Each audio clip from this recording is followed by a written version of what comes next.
Hello guys, welcome to the alias. और आज का टॉपिक है हमारा रिमाइंडर थ्योरम। तो बुक में काफ़ी कॉम्प्लिकेटेड तरीके से समझा रखा है, आपकी जो एनसीईआरटी या दूसरी जो भी बुक्स हैं। आप 9th क्लास के बच्चे हो, मैं उम्मीद करूँगा कि आप समझ जाओगे, क्योंकि मैं बिल्कुल आसान तरीके से, जितना पॉसिबल आसान तरीका हो सकता है उस तरीके से समझाने की कोशिश करूँगा आपको रिमाइंडर थ्योरम। और ज़्यादा कुछ है भी नहीं उसमें, लेकिन अगर आप बुक्स वगैरह पढ़ोगे थोड़ा सा कन्फ्यूजिंग हो सकता है। लेकिन आप यहाँ फोकस करो। इस वीडियो को देखने के बाद अगर आप रिमाइंडर थ्योरम के क्वेश्चंस आप कर पाओगे, ऐसे मैं उम्मीद कर रहा हूँ। ठीक है, तो चैप्टर का नाम है रिमाइंडर थ्योरम। तो कुछ ना कुछ मैं हमेशा बोलता हूँ, जो मुझसे शुरू से पढ़ रहे हैं उनको पता है कि टॉपिक में ही कहीं ना कहीं कॉन्सेप्ट छुपा होता है। तो रिमाइंडर थ्योरम मतलब कहीं ना कहीं रिमाइंडर का काम चल रहा है यहाँ पर। रिमाइंडर पता कर, ये थ्योरम कहीं ना कहीं रिमाइंडर बता रही होगी किस चीज़ का, रिमाइंडर। तो पहले तो मैं तुम्हें 3 टर्म्स एक्सप्लेन करूँगा, जो कि छोटी क्लास की बात है, 6th 7th 8th 5th की बात है, लेकिन आप भूल जाते हो, मुझे पता है। तो मैं आपको ये 3 वर्ड एक्सप्लेन करूंगा। एक होता है डिविडेंड, एक होता है डिवाइजर, 3 नहीं 4 चीज़ें मैं एक्सप्लेन करूंगा आपको। डिवाइजर, एक होता है कोशेंट, और एक है रिमाइंडर। ठीक है, हम रिमाइंडर थ्योरम पढ़ेंगे। पहले मैं आपको ये चारों वर्ड्स समझा दूं कि ये हैं क्या। तो ये सारे वर्ड मैं आपको एक्सप्लेन करता हूँ एक एग्जाम्पल से। एग्जाम्पल लेते हैं, जैसे अगर मान लो हम जैसे छोटी क्लास में डिवाइड करते थे, अगर मैं आपको ये डिवाइड करने के लिए बोलूँ 16/3, ये डिवाइड करने के लिए बोलूँ, तो हम ऐसे करते थे छोटी क्लास में। इधर 16 लिखते थे, इधर 3 लिखते थे, और फिर हम करते थे 3 5 15 टाइम्स जाएगा, और ये 16 - 15 1 बच जाएगा। तो हम क्या कहते थे, ये जो 1 है ये हमारा क्या होता था, ये हमारा रिमाइंडर होता था। याद है ना, आपको छोटी क्लास की बात बता रहा हूँ। और ये क्या होता था, मतलब जिससे हम डिवाइड कर रहे हैं, 3 से डिवाइड कर रहे हैं ना, तो जिससे हम डिवाइड कर रहे हैं उसको हम बोलते थे डिवाइजर। और जिसको डिवाइड कर रहे हैं, किसको डिवाइड कर रहे हैं, 16 को डिवाइड कर रहे हैं ना 3 से, तो जिसको डिवाइड कर रहे हैं उसको हम बोलते थे डिविडेंड। तो ये जो 16 है इसको हम बोलेंगे डिविडेंट, डिविडेंट। ठीक है, और ये जो मल्टीप्लाई करके आता था इसको हम बोलते हैं 3 × 5 15, इसको हम बोलते थे कोशेंट। तो आप समझ रहे हो डिविडेंड क्या होता है, डिवाइजर क्या होता है। डिविडेंड वो होता है जिसको हम डिवाइड करते हैं। तो यहाँ पर 16 जो है ये डिविडेंड है। तो यहाँ पर इस एग्जांपल में 16 डिविडेंड है। और डिवाइजर क्या होता है, जिससे हम डिवाइड करते हैं। तो किससे डिवाइड कर रहे हैं, 3 से डिवाइड कर रहे हैं। और क्वेश्चन क्या होता था, जितनी टाइम्स वो जाता था, 5 टाइम्स गया, 3 5 15, और रिमाइंडर तो आपको पता है जो बचता था 1।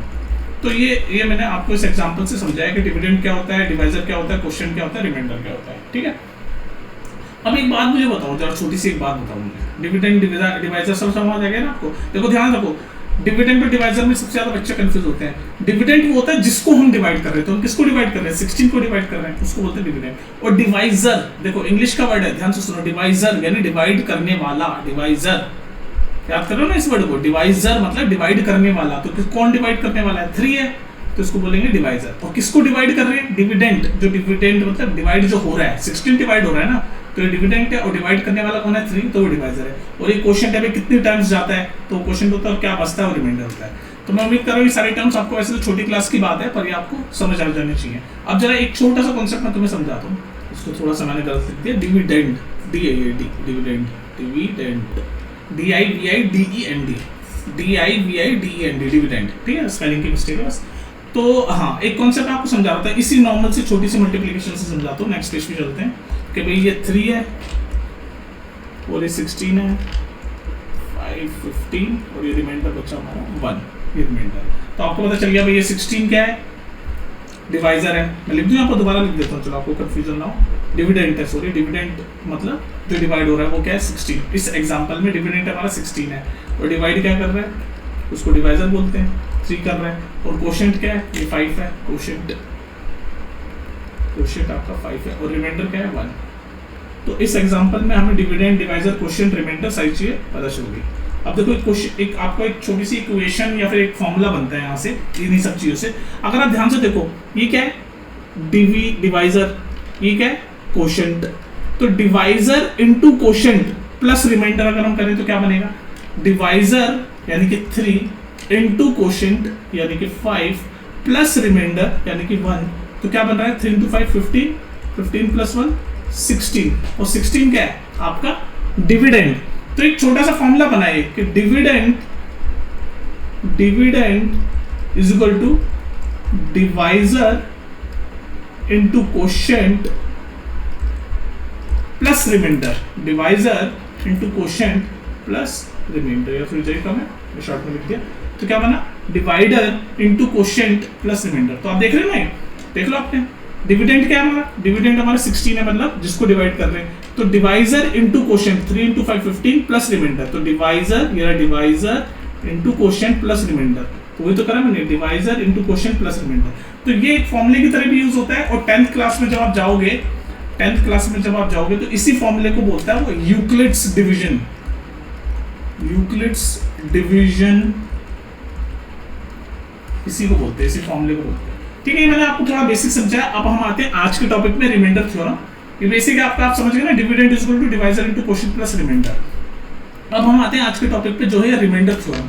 तो आपको रिमाइंडर समझ आ गया ना। अब रिमाइंडर थ्योरम एक बेसिकली एक चीज बोलती है, अब किस टाइप के जो क्वेश्चन आप कहेंगे उस पे आते हैं। ये तो बेसिक हो गया, ऐसे बेसिक भी इंपॉर्टेंट होता है आगे लाइफ में, लेकिन हर बच्चे को पेपर में क्या आएगा उससे इंपॉर्टेंट होता है बस। तो पेपर में जो आएगा वो मैं आपको समझाने की कोशिश कर रहा हूँ कि रिमाइंडर थ्योरम क्या कहती है। रिमाइंडर थ्योरम में क्वेश्चन कैसे आता है, देखो क्वेश्चन के थ्रू मैं समझाता हूँ आपको। जैसे क्वेश्चन ऐसा आएगा, क्वेश्चन ऐसा आएगा आपका, फाइंड, क्वेश्चन इस टाइप के आएंगे आपके पेपर में अगर आएंगे तो, फाइंड द रिमाइंडर, रिमाइंडर आपको पता चल गया क्या है जो बच जाता है, find the remainder when x power 4 plus x power cube minus 2x square plus x plus 1। Find the remainder when this is divided by x minus 1। तो अगर मैं आपसे पूछूं इसमें डिविडेंड क्या है और डिवाइजर क्या है, तो आप बता पाओगे भाई इसको डिवाइड कर रहे हैं, इसको हम डिवाइड कर रहे हैं इससे, तो ये वाला डिविडेंड पार्ट है। मैंने आपको बताया डिविडेंड क्या होता है, जिसको हम डिवाइड कर रहे होते हैं, तो ये डिविडेंड है। और किससे डिवाइड कर रहे हैं, x माइनस 1 से, तो ये डिवाइजर है। और हमसे पूछ रहा है क्या, रिमाइंडर। तो हमें हमारा अगर फॉर्मूले में मैं देखूं आपसे, हमारे फॉर्मूला क्या है, फॉर्मूला हमारा ऐसा होता था, dividend is equal to divisor into quotient, short में लिख दिया कोशेंट प्लस रिमाइंडर। तो हमें तो बस ये दो चीजें ही पता है, डिविडेंड पता है ये बड़ा सा, और डिवाइजर पता है ये बड़ा सा। तो हमें क्वेश्चन पता, अगर पता होता तो हम रिमाइंडर इस फॉर्मूले से भी डायरेक्ट निकाल सकते हैं, लेकिन हमें क्वेश्चन पता नहीं है, हमें क्वेश्चन पता नहीं है।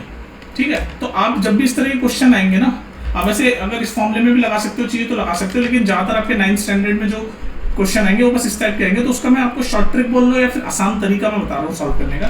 जब भी ऐसा क्वेश्चन है कि find the remainder when this is divided by this, तो आपको लंबे से एक चीज को इस छोटी सी एक चीज से डिवाइड करोगे तो क्या रिमाइंडर आएगा, ये पूछ रहा है आपसे, है ना, सिंपल सी बात पूछ रहा है। तो आप पता क्या करोगे, जो डिवाइजर है, मतलब जिससे हम डिवाइड कर रहे हैं, ये जो डिवाइजर है जिससे हम डिवाइड कर रहे हैं, आप क्या करोगे, इसको जीरो को इक्विवेलेंट पुट करोगे। ध्यान से सुनो, स्टेप बता रहा हूँ, जब इस तरह के क्वेश्चन आएंगे, जो ये डिवाइजर है उसको हम जीरो को इक्विवेलेंट पुट करके x की वैल्यू निकाल लेंगे।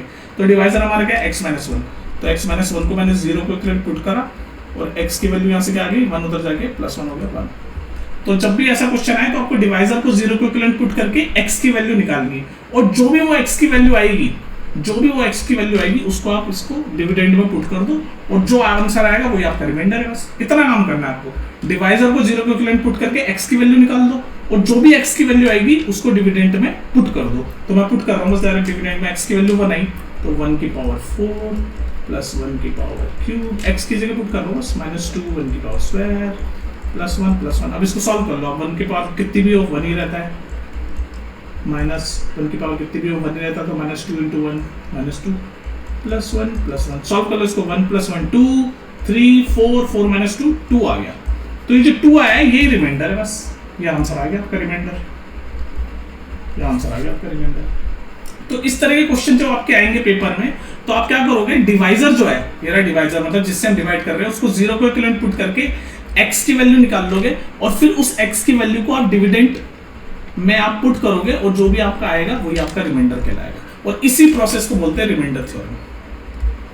मतलब ये जो प्रोसेस हमने किया कि जीरो पुट करके डाला डिविडेंड में, और जो आंसर आया वो रिमाइंडर। तो रिमाइंडर थ्योरम बेसिकली आपका रिमाइंडर बताने में मदद करती है। ठीक है, रिमाइंडर बताने में मदद करती है। एक और टाइप के क्वेश्चन आते हैं, वो भी देख लो।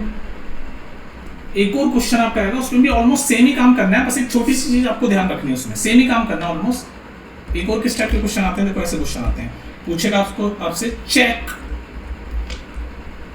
Check whether the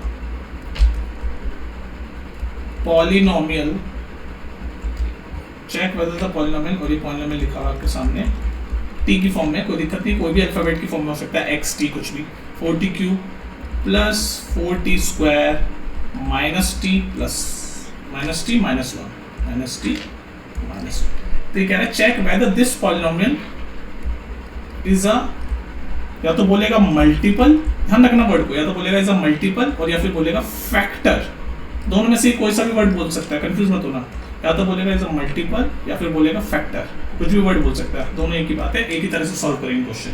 check whether the polynomial this is a multiple और फैक्टर ऑफ 2t प्लस 1, इस तरह के क्वेश्चन में आएंगे। तो बस वही वापस आपको वही चीज करनी है कि आप ये जो छोटा, मतलब ये डिविडेंड है, ये डिविडेंड है, बड़ा वाला ज्यादातर डिविडेंड होता है, अगर आपको याद करने का तरीका सीखना है तो ज्यादातर जो बड़ा वाला पॉलिनोमियल होता है वो डिविडेंड होता है, और छोटा वाला आपका आप बोल सकते हो कि डिवाइजर होता है। तो आपको बस यही करना है कि इसको आप 0 को इक्विवेलेंट पुट करोगे, 2t प्लस 1 0 को इक्विवेलेंट पुट करा, यहाँ से t की वैल्यू निकाल लो, तो t की वैल्यू क्या आएगी, 1 उधर जाके माइनस, और t की वैल्यू आ गई -1/2। तो ये जो t की वैल्यू -1/2 आई है, इसको आपको इस पॉलिनोमियल में पुट करना है, फिर देखना है आपका आंसर क्या आएगा। देखो रिमाइंडर थ्योरम में हम क्या कर रहे थे, रिमाइंडर थ्योरम में हम ये x की वैल्यू निकाल के और ये वैल्यू पुट कर रहे थे डिविडेंड में, और जो भी आ रहा था उसी को रिमाइंडर कह रहे थे। जब वो रिमाइंडर पूछ रहा था तो हम बस चेक कर रहे थे कि भाई वैल्यू पुट करने के बाद जो भी आएगा, चाहे 1 आए 2 आए, जैसे इस केस में 2 आया, 1 आए 2 आए 3 आए, कुछ भी आए, वो ही रिमाइंडर है, क्योंकि पूछा उसने सिर्फ रिमाइंडर है, तो उसमें हम बस वो बता देंगे। लेकिन इस क्वेश्चन में क्या डिफरेंस है, इसमें वो आपसे पूछ रहा है कि चेक करो वेदर ये जो है वो पॉलिनोमियल है कि नहीं। तो हमें बताना है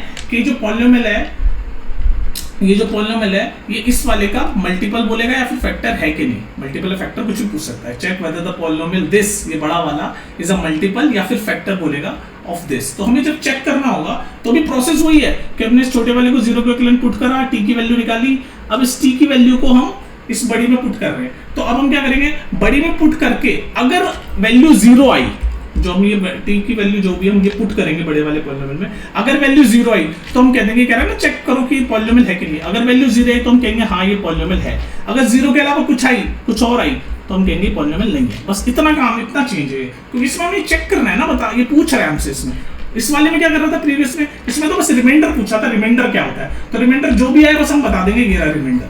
लेकिन चेक करने वाले क्वेश्चन में क्या होगा, चेक या वेरीफाई, कुछ भी टर्म वो यूज कर सकता है, चेक भी बोल सकता है, वेरीफाई भी बोल सकता है ना। तो चेक या वेरीफाई वाली टर्म पे हम क्या करेंगे, हम डाल के देखेंगे, और जो भी वैल्यू आएगी अगर वो 0 आई तो हम कहेंगे कि हाँ भाई वो मल्टीपल या फिर फैक्टर है। अगर 0 के अलावा कुछ आई तो हम देखेंगे मल्टीपल या फैक्टर वो नहीं है। तो बस ये t की वैल्यू -1/2 डाल के देखते हैं इसमें बस। तो 4t की वैल्यू डाली -1/2 का क्यूब प्लस 4t की वैल्यू डाली -1/2 का स्क्वायर माइनस t की वैल्यू डाली -1/2 -1। अब तो नॉर्मल मैथ से आप इसको सॉल्व करो, आप अपनी स्पीड पे कर सकते हो, कोई जल्दी नहीं है, अपने हिसाब से कर सकते हो। तो ये क्या हो गया, 4 माइनस है, और पावर जब ऑड नंबर में होती है तो माइनस ही रह जाता है, तो होगा -1/8 प्लस इवन पावर होती है तो प्लस हो जाता है, तो 4 × 1/4, ये माइनस माइनस प्लस हो जाएगा तो +1/2 और ये -1। अब अपनी स्पीड पे इसको सॉल्व कर सकते हो, देखो अपनी स्पीड पे सॉल्व कर सकते हो आप, इसमें कोई जल्दी नहीं है। ये कटेगा 2 तो ये हो गया -1/2, ये कटेगा तो ये बच गया 1, और ये बच गया +1/2 और ये हो गया -1। अब ये -1/2 से +1/2 कट गया, ये +1 से -1 कट गया, तो हमारे पास क्या बच गया, सिर्फ 0 बच गया। तो बस हमारे पास 0 आ गया। हमारी कंडीशन क्या थी कि जब हम चेक करते हैं, जब ये वैल्यूज बड़े वाले पॉलिनोमियल पुट करते हैं तो हम चेक करेंगे अगर 0 आएगा तो ये जो पूछ रहा था कि ये इसका पॉलिनोमियल जो है, ये बड़ा वाला जो पॉलिनोमियल है, क्या ये फैक्टर है इस छोटे वाले का, तो अब 0 आ जाएगा तो हम कहेंगे यस इट इज फैक्टर, या तो फैक्टर पूछेगा या फिर मल्टीपल, एक ही बात है, यस इट इज फैक्टर या मल्टीपल ऑफ दिस पॉलिनोमियल, क्योंकि 0 आ गया। अगर 0 के अलावा कुछ और आ गया होता तो हम कहते हैं भाई नो ये फैक्टर या पॉलिनोमियल नहीं है। समझ गए। बस ये 2 तरह के क्वेश्चन आपके रिमाइंडर थ्योरम से रिलेटेड आएंगे। तो एक क्वेश्चन आपका होमवर्क के लिए मैं दे रहा हूं, अब आपको चेक करना है सेम इसी प्रोसेस से, check whether 7 + 3x is a factor of 3x³ + 7x। तो फिर से आपको वही चीज करनी है, मैं हिंट दे रहा हूं, इसको 0 को इक्विवेलेंट पुट करके x की वैल्यू निकाल लेना, इसको 0 को इक्विवेलेंट पुट करके x की वैल्यू निकाल देना, फिर वो जो x की वैल्यू आएगी वो इसमें पुट करना, फिर अगर वो पुट करने के बाद अगर 0 आ गया तो आप कहना कि हाँ ये फैक्टर है, अगर 0 के अलावा कुछ आ गया तो आप कहोगे फैक्टर नहीं है। ठीक है, तो ये करके बताना, कमेंट सेक्शन में आंसर जरूर लिखना। ठीक है, मिलते हैं फिर नेक्स्ट वीडियो में, टेक केयर।